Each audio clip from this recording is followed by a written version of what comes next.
અને ગાભણી ગાના પેટ છૂટી ગયા. એ હિંસક ત્રાડ સાંભળીને મઠના મહંત અને તેમના શિષ્યોની તો છાતી બેસી ગઈ. વર્ણીએ આ કેસરી તરફ દ્રષ્ટિ કરી.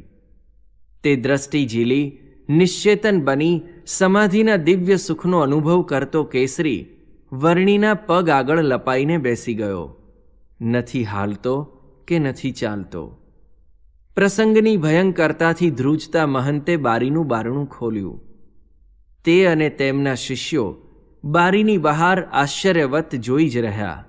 થોડી વારે નીલકંઠ વર્ણી કેસરી સિંહના શરીર ઉપર હાથ ફેરવવા લાગ્યા.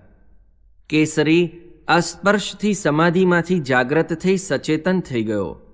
સમાધિના આનંદમાં ડાલા જેવું તેનું માથું ધૂણાવતો તેની ધીમી ડણકથી પણ ધરતીના કણને વાંભ વાંભ દૂર ફેંકતો તે નીલકંઠ વર્ણીના પગ ચાટતો હતો. મહંતજીએ તેમના શિષ્યો સામું જોયું. શિષ્યોએ મહંત સામું જોયું. બંને એકાએક બોલી ઉઠ્યા, આ તો કોઈ ઈશ્વરી અવતાર છે, કાં મહાદેવ કાં મુરારી. જે માણસ અને પશુની હિંસા કરે, જેની ત્રાડ સાંભળીને અનેકના હૈયા હલી જાય, એવો આ કેસરી આજે આ વર્ણી પાસે ગભરું ગાય જેવો બની ગયો હતો. આ બ્રહ્મચારીએ તેને વશ કરી લીધો હતો. ચળ અને અચળની દોરી તો વર્ણીના હાથમાં હતી. તેમને મન આ કાંઈ સિદ્ધિ ન હતી કે ન હતો એવો કોઈ સંકલ્પ. તેમને તો પોતાના સંબંધમાં આવે તેનું કલ્યાણ કરવાની ઈચ્છા હતી.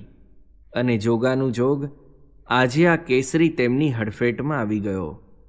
પરોઢ થયું અને વર્ણી ત્યાંથી ઉઠીને નદી કિનારે પ્રાતઃવિધિ કરવા જવા લાગ્યા.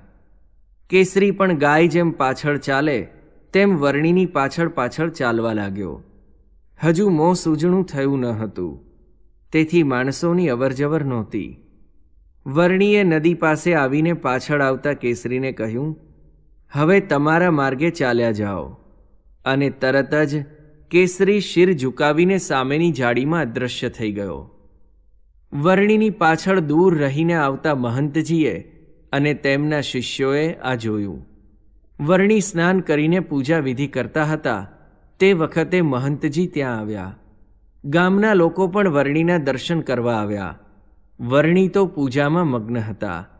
ઠાકોરજીને પ્રદક્ષિણા દંડવત કરીને પોતે સ્તુતિ કરતા હતા. તેમને હાથ જોડી તેમણે કહ્યું, બ્રહ્મચારી, આપ બહુ પ્રતાપી પુરુષ છો, સિદ્ધ છો. આપ જો અમારા મઠમાં રહો તો તમને મઠાધિપતિ બનાવી દઉં. લાખ રૂપિયાની અમારી આવક છે.